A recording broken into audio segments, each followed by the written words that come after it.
आज हर इंसान के पास इतने ऑप्शंस हैं ना कि उसका पेशेंस लेवल धीरे धीरे बिल्कुल खत्म होता जा रहा है। कांस्टेंट वैलिडेशन सीख करना बंद करो। एक दूसरे की लाइफ को कंफ्यूजिंग मत बनाओ। पेशेंस रखना होगा, अंडरस्टैंडिंग रखना होगा, तब जाकर तुम्हारा रिश्ता वर्कआउट करेगा। आखिर मॉडर्न रिलेशनशिप्स क्यों टूट रहे हैं? क्या वजह है कि दो लोग एक दूसरे को इतनी जल्दी छोड़ देते हैं, एक दूसरे से इतनी जल्दी अलग हो जा रहे हैं? अगर तुम्हारी लाइफ में कोई है ऐसा जिससे तुम बहुत प्यार करते हो लेकिन वो रिश्ता टूट रहा है, वो रिलेशनशिप खत्म हो रहा है, तो ये वीडियो तुम्हारे लिए है। तुम 24/7 ऑनलाइन हो, हर मैसेज का, हर कॉल का इंस्टेंट रिप्लाई कर रहे हो, एक दूसरे के लिए हर वक्त अवेलेबल हो, तो तुम ही बताओ मुझे कि इमोशनल कनेक्शन कैसे बिल्ड होगा तुम दोनों के अंदर। हर वक्त एक दूसरे के साथ रहने से, एक दूसरे के लिए अवेलेबल रहने से ज्यादा इंपॉर्टेंट है कि तुम दोनों एक दूसरे के इमोशंस को, एक दूसरे की नीड्स को समझो, एक दूसरे की प्रॉब्लम्स को साथ मिलकर फेस करो। तभी तुम इमोशनल कनेक्शन बिल्ड कर पाओगे, तभी तुम एक दूसरे से इमोशनली कनेक्ट कर पाओगे। इंस्टाग्राम पर, फेसबुक पर परफेक्ट कपल्स को देखकर तुम अगर अपने रिलेशनशिप को जज करते हो, अपने रिश्ते को जज करते हो, तो ये तुम्हारी सबसे बड़ी गलती है।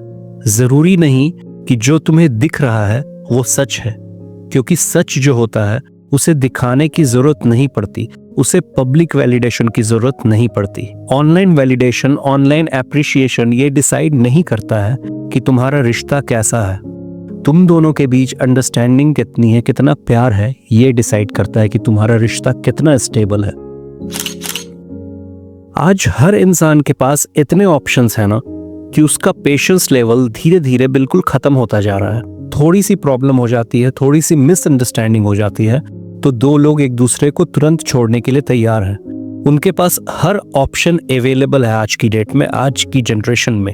वो एफर्ट्स नहीं लगाना चाहते, कमिटमेंट नहीं देना चाहते, अपने रिलेशनशिप को बचाना नहीं चाहते, उसे रिपेयर नहीं करना चाहते, वो इमोशनली एक दूसरे को सपोर्ट नहीं करना चाहते। एक रिलेशनशिप को सेव करने के लिए जितना मेहनत, जितना स्ट्रगल करना पड़ता है दो लोगों को, वो साथ मिलकर नहीं करना चाहते। रिलेशनशिप के फेल होने का सबसे बड़ा रीजन यही है कि लोग एक दूसरे को रिप्लेसेबल समझते हैं, और यही उनकी सबसे बड़ी गलती है।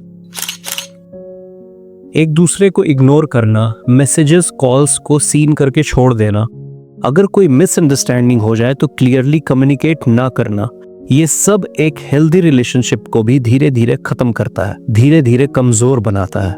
लाइफ में क्लैरिटी रखो कि तुम्हें क्या चाहिए एक रिलेशनशिप में। छोटी छोटी बातों पर इश्यूज क्रिएट करना बंद करो। कांस्टेंट वैलिडेशन सीख करना बंद करो। एक दूसरे की लाइफ को कंफ्यूजिंग मत बनाओ। जो भी चाहिए, जो भी बात है, क्लियरली बोलो। अगर तुम दोनों ने ये साथ मिलकर डिसाइड किया है कि हम अपनी लाइफ को एक साथ, एक दूसरे के साथ स्पेंड करेंगे, तो तुम्हारी लाइफ में कोई भी कंफ्यूजन नहीं होना चाहिए, कोई भी केओस नहीं होना चाहिए। अगर तुम्हें किसी रिलेशनशिप को चलाना है ना, तो सिर्फ लव से काम नहीं चलेगा, सिर्फ प्यार से काम नहीं चलेगा। एफर्ट्स, मैच्योरिटी, रिस्पॉन्सिबिलिटी सब कुछ चाहिए। तुम दोनों को ग्रेजुअली एक दूसरे के साथ ग्रो करना पड़ेगा, एक बेहतर इंसान बनना पड़ेगा, प्रैक्टिकली हर सिचुएशन को साथ मिलकर फेस करना पड़ेगा। तुम्हें एक दूसरे को माफ करना सीखना होगा, एक दूसरे के स्ट्रेंथ्स को, वीकनेसेस को समझना होगा, एक दूसरे को हर दिन मोटिवेट करना होगा लाइफ में आगे बढ़ने के लिए। पेशेंस रखना होगा, अंडरस्टैंडिंग रखना होगा, तब जाकर तुम्हारा रिश्ता वर्कआउट करेगा। प्यार करना आसान होता है, लेकिन उस प्यार को निभाना सबसे ज्यादा मुश्किल। लेकिन अगर दो लोगों ने ये डिसाइड कर लिया कि वो इस रिश्ते को साथ मिलकर निभाएंगे, तो कोई भी रिश्ता कभी नहीं टूट सकता।